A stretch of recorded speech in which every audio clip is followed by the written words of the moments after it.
Okay, class, we're going to start covering the last section that we will be covering for this course, and that section is on leadership. And so this is chapter 10, and it's divided up into three parts.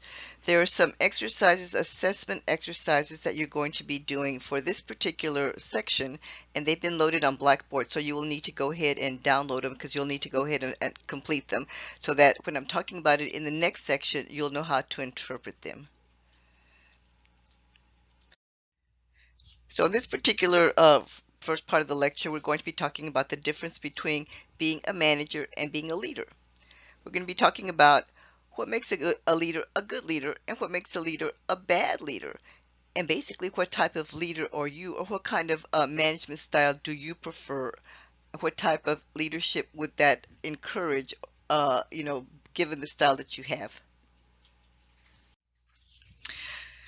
You know, it is said that people that study leadership, that that it's very difficult to try to define, who's going to be a good leader or who's not going to be a good leader. So it's the most studied but least understood topic in the social sciences. Many times you say, well, why do I consider this person to be a good leader, or why do I consider this person to be a bad leader? And so people have different experiences about, what what why they think somebody's good or why they think somebody's not good. So, and a lot of it depends on the dynamics of the group and the type of communications. And we'll be talking about the characteristics of what makes a good leader and or the flip side of that, not a good leader, in part three. To be a good leader, you have to also be a good manager. And the reason I'm saying this is because if you are a leader, you have to know what your managers are doing. Because if you do not know what your managers are doing, you do not know if your organization is functioning optimally at the optimum peak. You don't know if they are being productive if you don't know what they're supposed to be doing. So it's kind of important that leaderships that the if you are a leader, you need to be able to have to bring people together. You need to be able to assign, but also to bring people together. And this is kind of following that POSCORB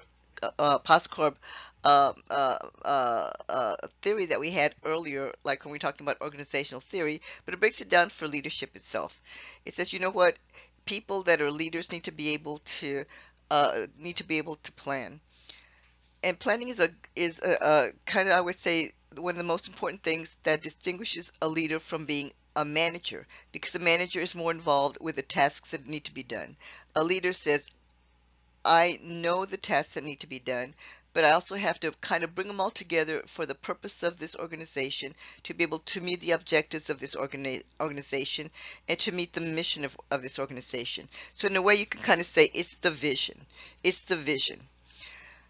Okay, the second characteristic or type of management function is that because you as a leader are in charge of the whole organization, you have to kind of divide up the activities. We talked about specialization when we talked about Weber and his ideal bureaucracy, but you have to know what activities need to be done, and more importantly, you're not going to do them all yourself. You need to delegate them, and that's real important that you delegate them, and that's called directing to your subordinates. Now, this is kind of a double-edged sword because you can say, yes, I'm going to be delegating, but if you do not kind of keep track of what's going on or what a particular worker is doing, you may not know if that job is going to be getting done because you have all types of workers. I'll be talking more about that. Some workers are real go-getters. Some are more lackadaisical, I guess you could say, where they're more procrastinators, and you have to push them a little bit more. You as a director kind of need to know your workers and your subordinates in order to delegate to them and to kind of keep up with what they're doing, but in a non-threatening way. We'll talk about that in a second. All right.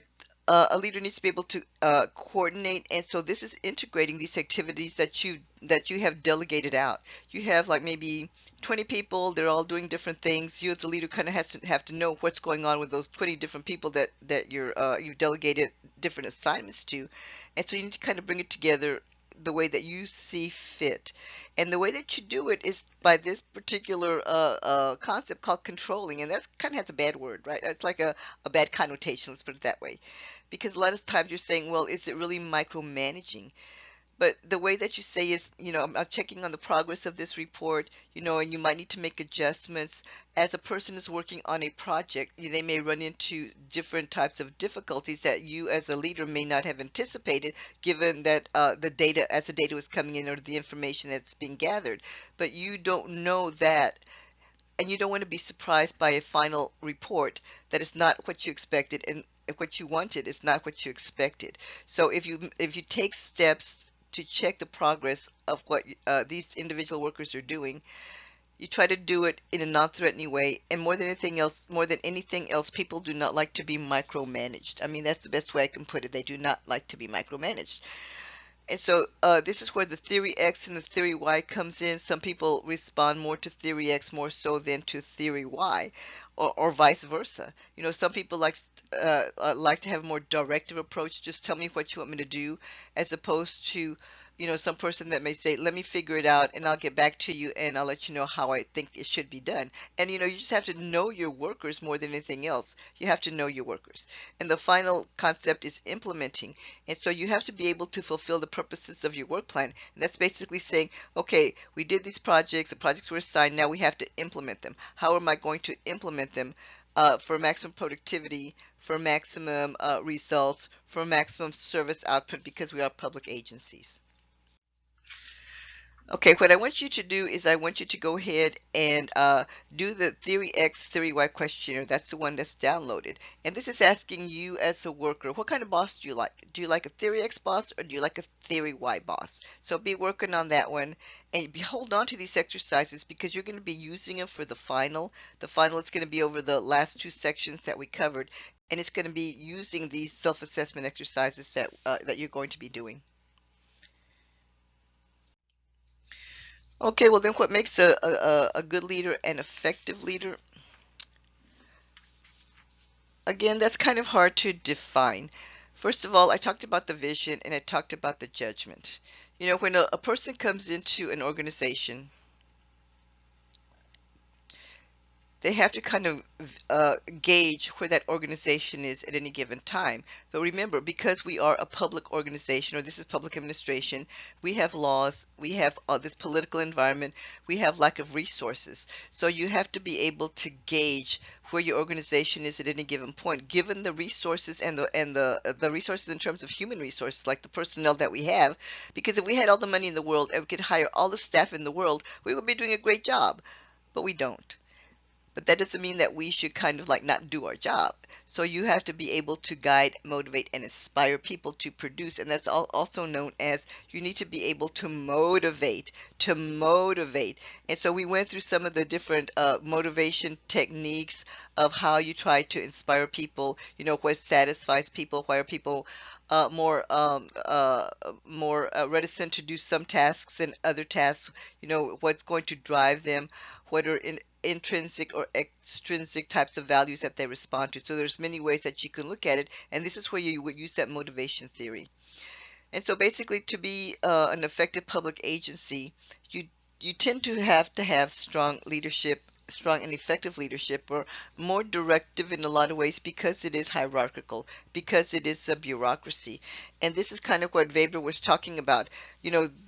This institutional hierarchy is so entrenched, it's just so entrenched in public organizations, you almost need that more directive approach. But that doesn't mean it has to be all directive. It might be a hybrid. It might be teams in some ways, matrix in some ways, directive in other ways. It might just be a combination. Okay, so then you say, okay, well, what makes a leader a good leader? Should they be bold and authoritative? Like, just tell me what to do, more directive. This is what you need to do. I've worked in public agencies, and I would say by far they tend to be more directive. And it tends to be also the type of work that you do. I think I mentioned to you that I worked for the state for a long time, and I started in child support. And child support was very directive. I also worked as a budget analyst, and there was a lot less directive. The only direction that I got was, okay, these legislative appropriations requests have to be due by this time. The budget has to be due this time. The reports are due this time. So these were deadlines that were imposed on us. But I basically could do pretty much what I wanted to do. I worked child support, and child support is was like I guess a paralegal type of position. So you worked with people or the non-custodial parents. You set up court orders for them, whatever, but it was more non-directive. So it just kind of depends on what it is and what kind of agency or organization that you're working for. Now, is it consultative and democratic? It depends on the team. Again, it depends on the team. The attorney that I was working for was the son of one of he was a U.S. congressman for a long time, and so he pretty much let me do whatever I wanted, and I would tell him, look, I'm not an attorney, so you need to check my work. And I told him sometimes I get creative in my order writing. He says, well, just flag those and I'll look at them because you probably know as much as we do. I mean, and that was not true, but that's just what he told me.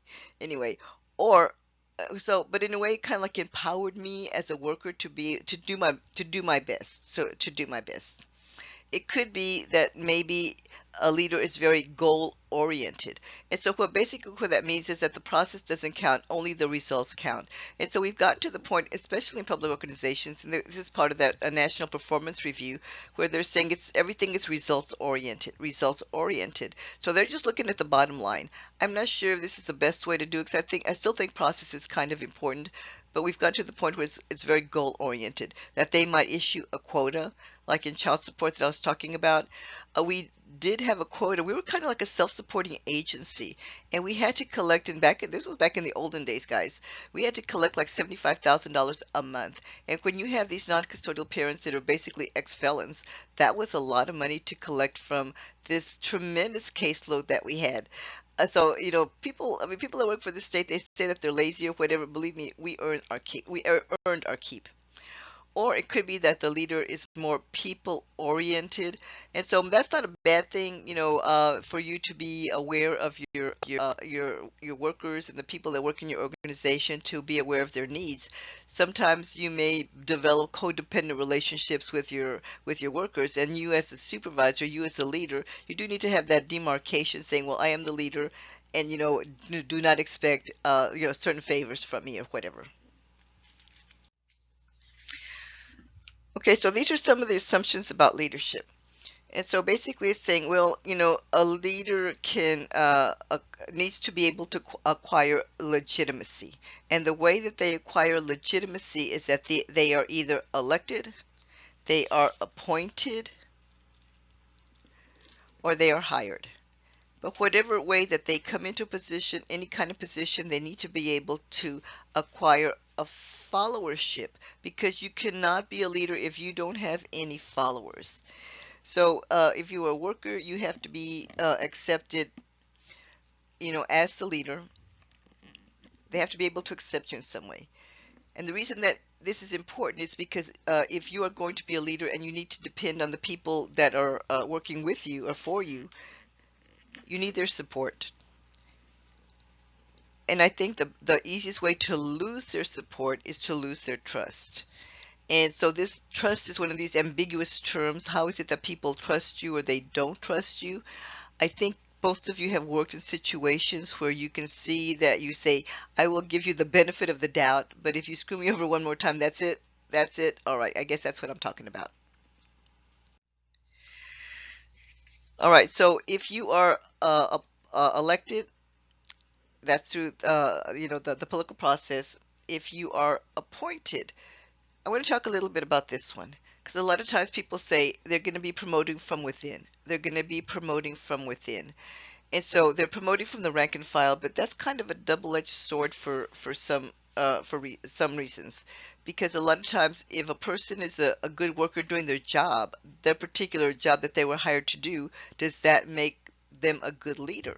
Because in order to be a good leader, you have to have the skills, the knowledge, abilities, the education, or whatever, to be able to be a leader or to develop into a good leader. And so that's why I'm saying when there's a promotion from the rank and file, and I think that there should be a career ladder, but there should also be professional development so that you can acquire these skills. When I worked for the state, I was in an administrative office in Arlington. I was working in that region, and they would have professional development workshops for us all the time. These type of management workshops, like the ones that they were like maybe a day or 2 days or whatever, but it was like professional development so that we would get better as administrators to be able to do our jobs better. So yeah, I mean it can be done. I'm not saying no, but it could be a double-edged sword, especially if you want to have the respect of the people that you are working with. So there might be some potential problems. What about people that are hired from the outside? There's pros and cons to that one as well. And I think the particular example I want to bring up is what happened here in Corpus Christi, and when the city manager was hired, and he was coming from San Antonio. So he was hired from the outside. A lot of people were happy. I was happy that he was hired from the outside. But one of the biggest complaints that I heard from different people, including a lot of people at the city, is they were saying, well, you know what, he's just going to come over here and make Corpus Christi a little San Antonio. And I thought to myself, being from San Antonio, I thought to myself, well, Corpus Christi could probably use a little bit more professionalism. So as he came in, he kind of looked around to see what was going on. Talk about that in a second. Okay, so the people that work for you, the members of the organization, they do need to fulfill their responsibilities. And you as a leader can have an effect on the way that they're going to be able to produce. And I'm not talking about but just producing widgets. I'm saying producing services, delivering services. And so what this depends on?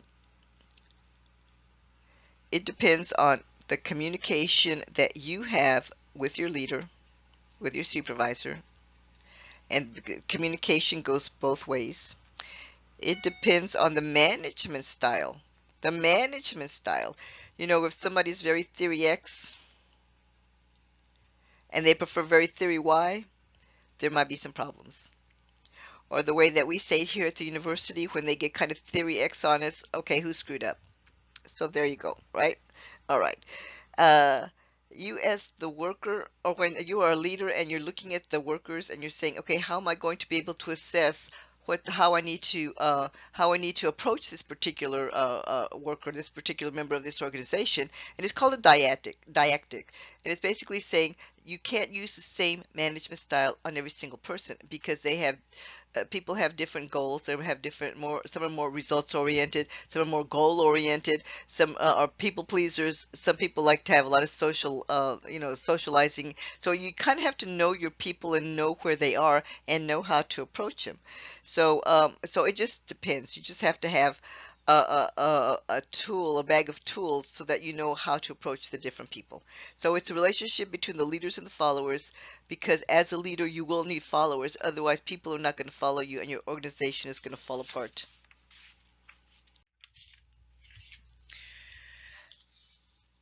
Okay, so as a leader, you have a lot of power, and this power is called position power. Now, I'm going to talk more about the different types of power later on, but for right now, all you have to know is this. You were hired for this job, and so you're the boss. People may not like you there, but you're the boss, so you have position power. You need to be accepted and acknowledged by group members, and that's kind of hard to do sometimes. And the easiest way I would say to do it is, again, going back to the management style, to try to encourage or empower your workers in some way, to listen to them. Because I think a lot of times what happens is when people coming in, especially if you're an outside hire, you want to change things right away. That's that last part. Changing the organization or the organizational structure, but they really don't know, what the organization is about, what they've done before, and so you're going to meet a lot of resistance. We had this one provost that came in, and she didn't last very long. I mean, she went back to the faculty and she was just teaching, on the faculty, but she was no longer an administrator because she came in, she was hired, and she wanted to change everything. We didn't do anything right. Well, Texas is different, South Texas is different, and she was coming from, I don't know, like Missouri or someplace like that. Well, we're really different than that, right? And so she didn't give us a chance to say, look, this is who we are and this is who we represent. This is an HSI. We're different than, Middle America. But anyway, so she tried to institute changes and she just met with a lot of resistance, and basically The people were complaining so much about it, the faculty, the chairs, the deans were complaining so much about it that they asked her to step down. So you can initiate organizational change, but I would say wait a while. Okay, back to the city, and the city manager, when he came in, he said, you know what? I see that I need to go ahead and change the way the organizational structure is within the city itself. And the way that the reason I say this is because the streets are so bad in San Antonio. I'm sorry, Corpus Christi. The streets are so bad in Corpus Christi. We have to do something about it. There were piles of money that were sitting there. We've been paying all of these fees. We've been doing all of this stuff, and the work wasn't getting done. So the director of the streets improvement, whatever that department is, I don't recall what it is right now, but the director that was doing the street maintenance and street construction, well, he was demoted, and somebody else was brought in from the outside so that the streets can get fixed. Because if we're paying and we're paying, and he said, you know, it's not fair to have all of this money sitting there. People keep paying on their water bills or passing this bond money or whatever, and the streets are not getting fixed. There's something wrong with this situation. We're gonna fix it. So sometimes you just need to change it. Okay, so for the next one, go ahead and pull up the other parts of the exercises, those assessment exercises, because we're going to be working on those. Okay, but before we get to the next part, let me tell you a little bit about historically the way it was when people started studying leadership. They kind of fell into this trap, and they said, well, the way that it looks to us is that either a person is born a leader or they're not born a leader. And so the theory that they came up with is called, or the traits approach to leadership. And they're saying what we see is that they were doing all of these like personality assessments and stuff like that. They were saying, if you're going to be a good leader, you should be intelligent, you should have ambition, you should have ego drive, you should have interpersonal skills, and you should have integrity. And if you have all of these different elements, you will be a good leader. And I guess on the personality side, you would say, well, yes, I see that these are valuable characteristics, but does that really explain leadership and what determines a person to be a good leader or not a good leader? Well, studies were done about this, and they just said, well, you know what? We don't see that just looking at these particular traits will describe if a person is going to be a good leader or not a good leader, because leadership, you know, it can be learned. And and so they came up, so a set of scholars were writing about leadership, and they're writing about the different ways that a leader can develop. And this is that professional development that I was talking about. So these are the assessments that y'all are going to be looking at and be doing, say, okay, where am I on this scale called leadership, and where do I need to go?